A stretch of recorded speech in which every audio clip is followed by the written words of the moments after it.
glad that we're able to spend some time together around this topic for a variety of reasons. I want to tell you kind of what we're doing and why we're doing it. We are going to look at Romans chapter 12, verses 1 through 3 over the next 5 months, first Wednesday of every month. So we're going to go in a little bit deeper into a section than we ordinarily would. And let me tell you why we're going to do that. This is the passage that I preached when I was in Thailand with all the workers that gathered from all the areas of unreached people group work. And this is the passage that I felt like the Lord led me to teach in that venue. It was frustrating in one sense because there are very few of our folks in the experience. It was Lindley and me and Scott was in there and then the few other people. Most everybody was somewhere else doing a lot of the work. And I was able to see with these hundreds of people from all over East Asia, I was able to see and observe a lot of what God was doing in their lives through our time together. And it was really, really incredible. And I kept thinking to myself, man, I wish the folks who are here with Southside could be in here experiencing what God is doing right now. And then that kind of just went over into, I wish our whole church family was here right now experiencing what the Lord is doing. It was just such a sweet time. And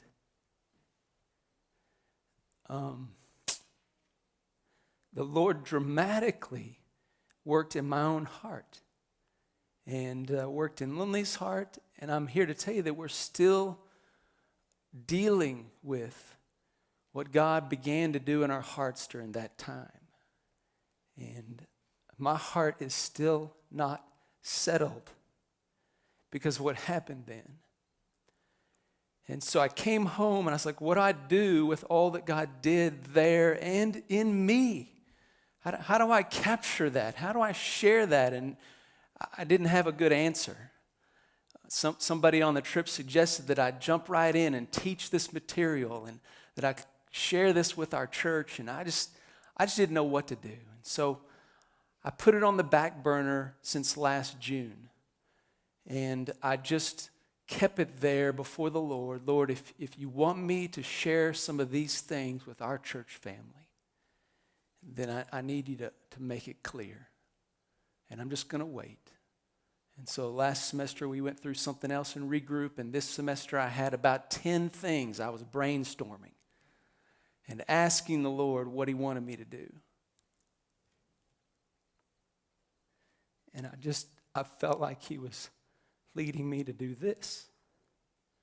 Now, here's the challenge in me doing this. Those 3 verses in the experience in Thailand represent a great work in my own heart. And so, as you can see, there are emotions involved in that.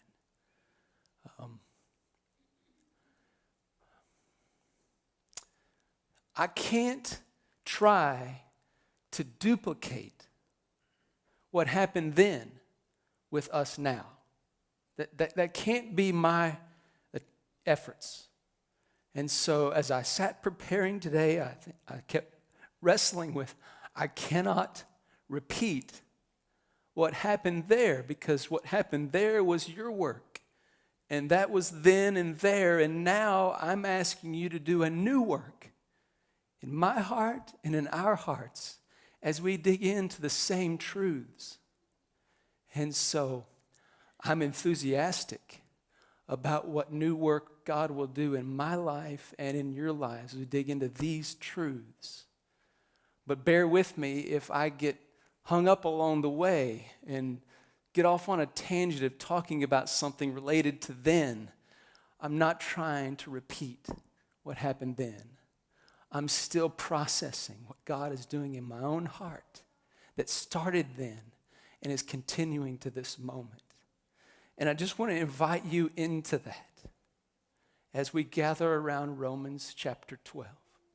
Our theme is abide. Abide in Christ. It's this idea of lingering in the presence of God. It's staying with Him no matter what. And Romans 12, 1 through 3 encourages us, demands us to abide in Christ. And we're just going to rip this thing apart backwards and forwards and see how much we can be challenged and demanded to abide in Christ. It's like Acts chapter 27, where Paul is on a ship, a vessel that's going to be shipwrecked. And he knows this is going to happen, and he tells the crew about it, and he says, I want you to know that we're all going to live, but you guys got to follow what I'm going to say, because Jesus Christ, the one who's created everything, has told me we're going to be okay, and I have the way to safety. There's some of the guys on the ship that decided we don't want to listen to that guy. We think the lifeboats look a little bit more appealing than him, and so we're going to try to get in the lifeboats and get away from the ship and save ourselves. Well, Paul got wind of this, and he told some of the guys in charge, he said, if these guys do this, they're not only jeopardizing themselves, they're jeopardizing everybody. You're not going to live through this. We all have to stay in the ship for this to work out. And so those guys went and they cut the ropes to the lifeboats so that no one could leave the ship by another route. If you know the story, they do have the shipwreck, and everyone is saved through the peril because they did remain on the ship. My prayer is that over the next 5 months together, we might make decisions to abide in Christ that would be reflected by cutting the ropes of everything in our life that gives us a temptation not to abide in Christ. To just let the Lord, whatever it is that's attached to the vessel of my life that I look as an out from trusting completely in you, that I use as a way not to follow you with my whole heart. Everything in my life that's attached to my life, help me see it and cut the ropes to those things so that all I have left is you. I just want to learn to abide in you. And that's our goal. That's my prayer. That's what I hope the Lord, and I'm praying the Lord will do in this time together. So let's read Romans chapter 12, verses 1 through 3 together. Romans 12, 1 through 3. Therefore, I urge you, brethren, by the mercies of God, or because of the mercies of God, to present your bodies a living and holy sacrifice, acceptable to God, which is your spiritual or reasonable service of worship. And do not be conformed to this world, but be transformed by the renewing of your mind, so that you may prove what the will of God is, that which is good and acceptable and perfect. For through the grace given to me, I say to everyone among you not to think more highly of himself than he ought to think, but to think so as to have sound judgment, as God has allotted to each a measure of faith. If you look at the first few words there in Romans 12, therefore I urge you, by the mercies or because of the mercies of God. So what we're going to be urged to do, to present ourselves a living sacrifice, is because of or through or by the mercies of God. Now you notice chapter 12 verse 1 starts with the word therefore, and we know that that's referring to something that comes before that moment. And so whatever's come before Romans 12:1 is giving us light, an understanding, insight on what Paul is getting at here about the mercies of God. And so I want to go back to the beginning of Romans and just kind of take a look through Romans to get this foundation of how we're to understand the concept of the mercies of God as unfolded in the book of Romans. All right, so go back to Romans chapter 1 with me.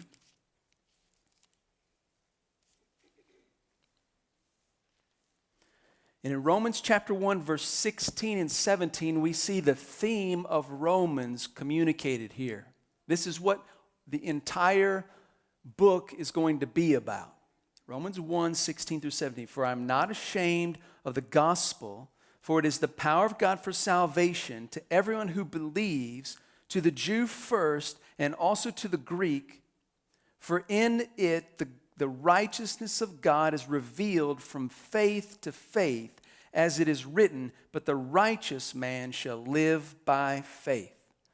All of Romans is about the gospel and how the gospel is the way God brings about salvation. And the way God brings about salvation through the gospel is by faith. So foundationally, that's what we're told about Romans here at the very beginning, so we know where we're headed as we work through Romans. Now look at the very next thing that's said in verse 18. For the wrath of God is revealed from heaven against all ungodliness and unrighteousness of men who suppress the truth in unrighteousness, because that which is known about God is evident within them, for God made it evident to them. For since the creation of the world, his invisible attributes, his eternal power, and his divine nature have been clearly seen, being understood through what has been made, so that they are without excuse. And then it goes on to say that these people who had the knowledge of God and are without excuse for not responding to the knowledge of God, actually responded to the knowledge of God by ignoring it, by going against it, by rebelling against it, and pursuing instead their own idolatries, worshiping everything else but God, and choosing to become idolaters, worshiping the created thing as opposed to the Creator. And God says, I have given them over to their passion to be idolaters. And he paints this picture of this rebellion against him. And then the Jews come along saying, well, yeah, we understand that perspective of the world, but we have all the oracles of God. We have the laws of God. We have all that God has given us. He's chosen us to be his people. And so they're questioning this idea of depravity, of sinfulness and rebellion that God has attributed towards everyone based on how they've responded to him as he's revealed himself in creation. And God has a word for them. That they have not escaped guilt. In chapter 2 and chapter 3 establish the perspective that every single person has rebelled against God, has broken his laws, whether they knew them or not. And because they have broken his laws, they are then vessels of wrath. That everyone, because of sin against God, is a person who is due the wrath of God. Now look at what he says here in the middle of chapter 3. Verse 11. Well, let's start in verse 10. There is none righteous, not even one. There is none who understands. There is none who seeks for God. All have turned aside together, and they have become useless. There is none who does good. There is not even one. Their throat is an open grave. With their tongues they keep deceiving. The poison of asp is under their lips, whose mouth is full of cursing and bitterness. Their feet are swift to shed blood. Destruction and misery are in their paths, and the path of peace they have not known. There is no fear of God before their eyes. Verse 20, by the works of the law, no flesh will be justified in his sight. Everyone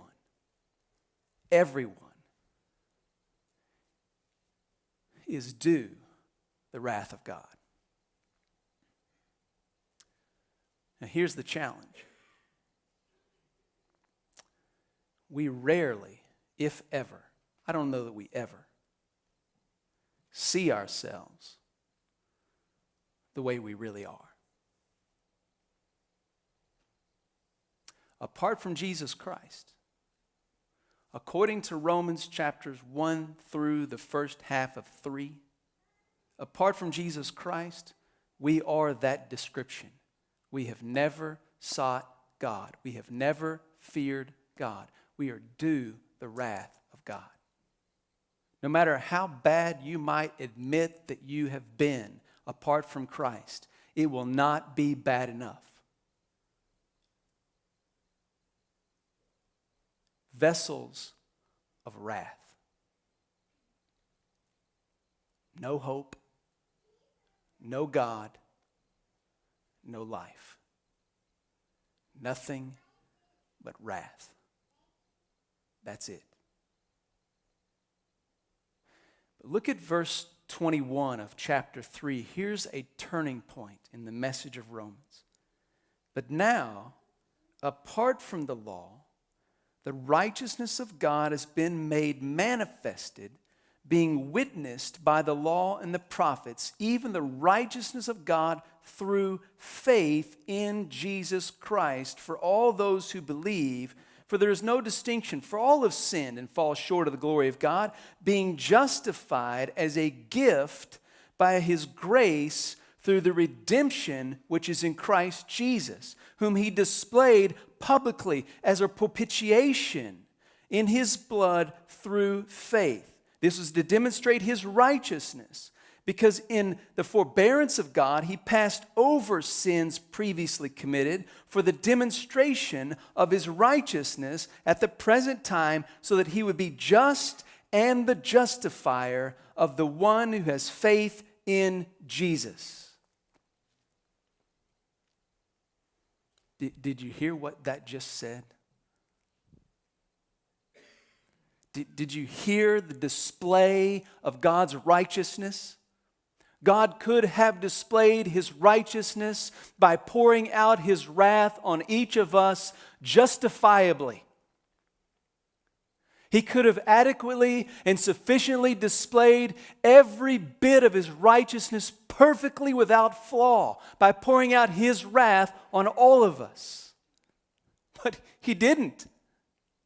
Because apart from the law, He said there's a righteousness that comes through faith. You can't get it from the law because you have failed and you're deserving of my wrath. And so what I have done is I have fulfilled the law through my Son, Jesus Christ. I have established the perfection of the law in Christ, and I sent Him to die and take all of my wrath on Himself for you, so that if you will place your faith in Him, He will appease my great anger toward you. If you will place your faith in Him, then He will declare you justified simply because you believed in His work. That is mercy. That is grace. That is a picture of the mercies of God, that He would take someone who is deserving of God's wrath more than anyone else or as much as anyone else in all the world and say to them, if you trust in my Son upon whom I poured all my wrath for your sin, I will justify you and declare you righteous with the righteousness of my Son, because there is a righteousness I'm revealing about myself that comes simply through your faith in Jesus. Just trust my Son, and you will be transformed by my mercies from a vessel of wrath to a vessel of mercies. Instead of filling up with your life and your actions and your attitudes and your perspectives in this world, instead of filling up who you are with the wrath of God, you instead, because of the work of Christ, get to fill up your life with the mercies of God, not based on what you do, but based on what Jesus has done. Mercies. Did you know when Jesus told Peter and the disciples He was going to be killed, and Jesus pulled Peter aside and said to Peter, that's not going to happen to you? You know what Peter actually said there? The actual words he used in that moment was, mercy to you. That will never happen to the Messiah. He called on the mercy of the Father to be extended to the Son so the Son would never taste what the Son said he would taste. What Peter didn't understand was that the plan for the mercies of God was to remove all mercy and all graciousness from Jesus so that God might extend all mercy and all grace to vessels of wrath. I mean, is that not amazing? That God has decided in his forbearance, in his kindness, to say, I will forgive you. Not because of what you've done, not because of how you love me, not because of how you follow me, not because you are better than the other person you thought was worse than you. I have decided to forgive you because of the satisfying work of my Son. So trust in him and you will become a vessel of mercy. And it will change everything. Everything. You see, if we work hard, we get a wage. If we perform well in a contest, we get a prize. If we do well in some activity, we might get an award for that. But listen, when you get something for nothing, it is not earned. When you get something as a gift, when you deserve absolutely the opposite, that is the favor of God. The mercies of God is the favor of God that he has poured out on us. We are recipients of the favor of God. What I'm hoping over the next 5 months is that we would cut some of the ropes like fear. We would say, Lord, I want to abide in you. I don't want to be afraid. I don't want to be afraid of the future. I don't want to be afraid of what I might lose. I don't want to be afraid of leaving and moving and giving up stuff. I don't want to be afraid of going and telling my neighbor. I don't want to be afraid of being made fun of. I don't want to be afraid of being alone. I don't want to be afraid of anything. I want to cut the ropes to everything that might cause me to not abide in you. And I want to abide in you because you are the only one who fills this vessel who needs mercy. I just want to cut that rope so that I abide in you. Because the mercies of God, when we see them, when we view them, when we keep them in mind, when they're the foundation for everything we do from that point forward, then it changes everything we do. We don't have to be ashamed anymore. I don't have to stand before you and pretend that I'm perfect. I don't have to be a pastor who acts like he has it all together because I'm not a vessel of perfection in the law. I'm a vessel of mercy.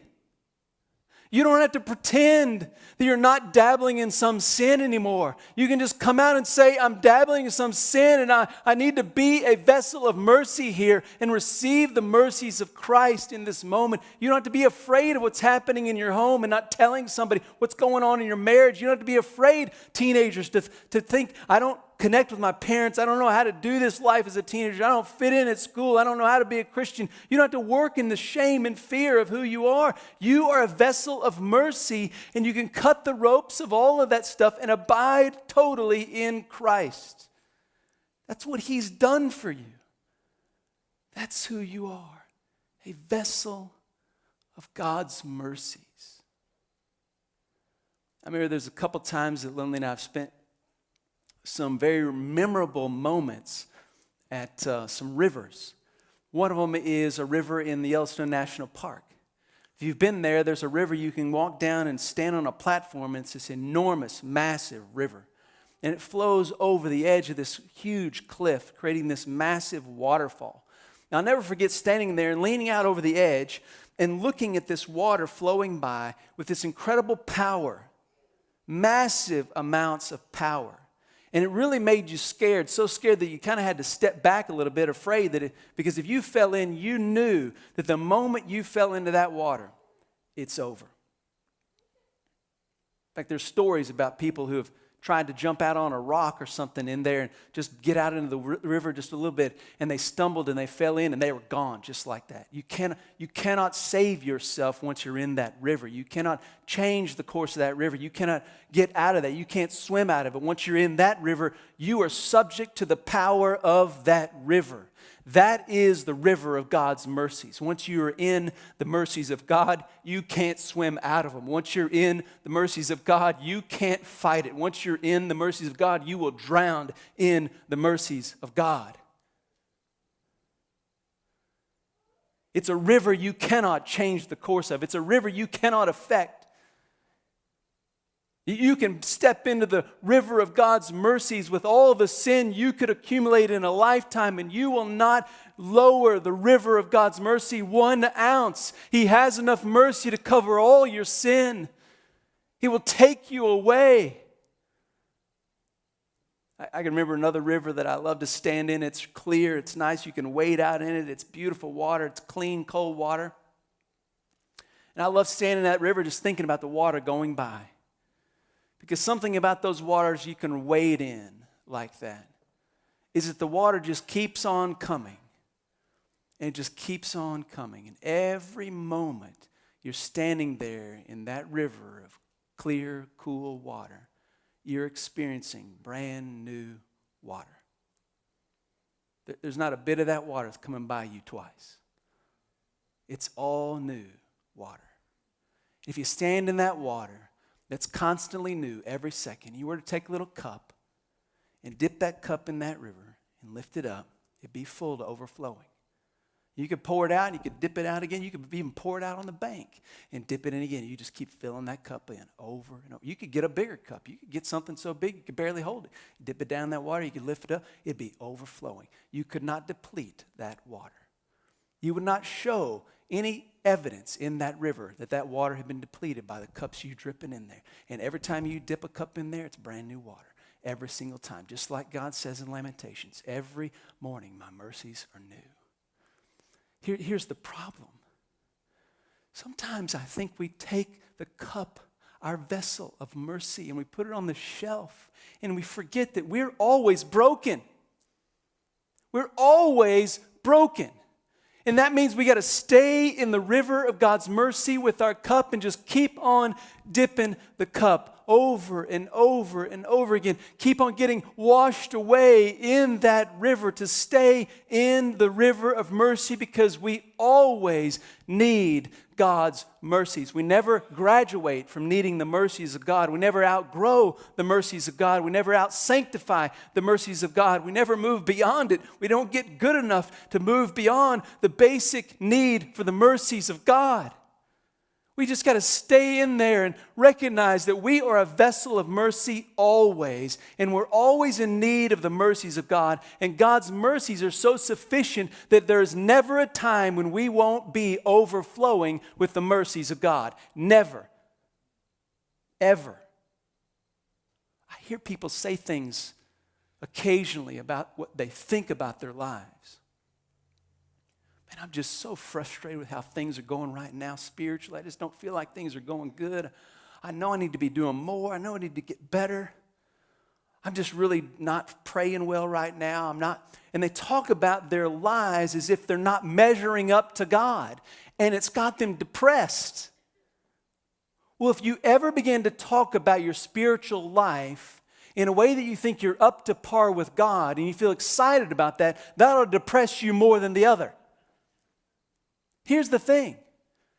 When we look at who God is, and we see His perfection and holiness, and we understand that we are merely vessels of mercy, then the fact that we are still imperfect people simply means we are still vessels of mercy. And as long as we are vessels of mercy, God will allow us to dip our cup as deep and as often as we choose. Because there is coming a day when He'll take the cup out of our hand, because we'll no longer need that river of mercy.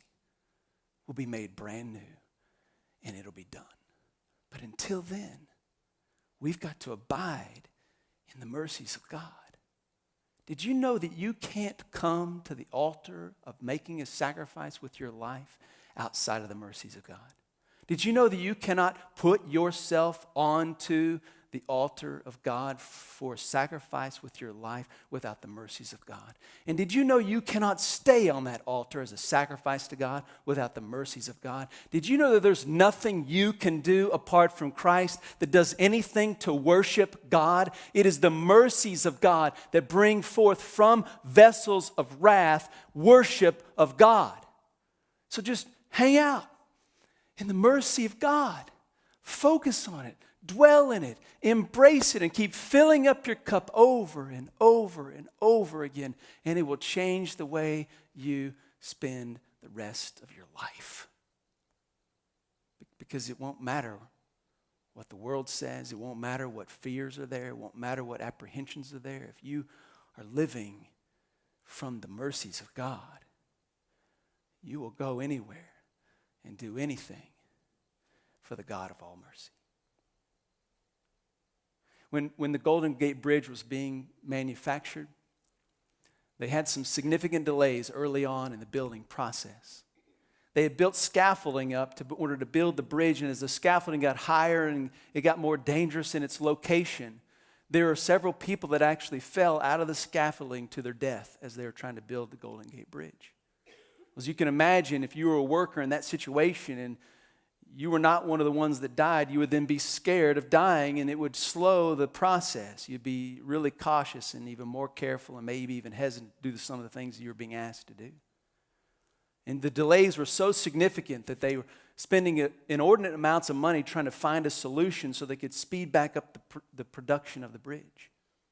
And somebody came up with the idea, let's build a massive net and let's string this massive net underneath the area where we're building the bridge.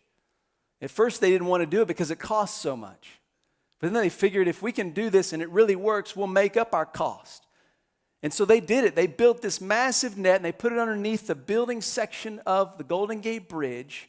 And sure enough, as soon as they got the net there, the productivity went out the roof. They started working like crazy. And the couple guys fell off the deal into the net, and you know, I mean, they thought that was really cool, and they had to tell them you can't just do that for fun. It's there for safety, because all of a sudden, fear was gone. It was gone. Because they had a net. It would always catch them. You don't have to be afraid to follow Jesus. You don't have to be afraid to tell somebody about Jesus. You don't have to be afraid to tell somebody where you're struggling with sin. You don't have to be afraid to admit you're not all that you have made yourself out to be. You don't have to be afraid anymore, because the mercies of God are always there to catch you. Always. It all begins with the mercies of God. Abide in his mercies. It will change your life.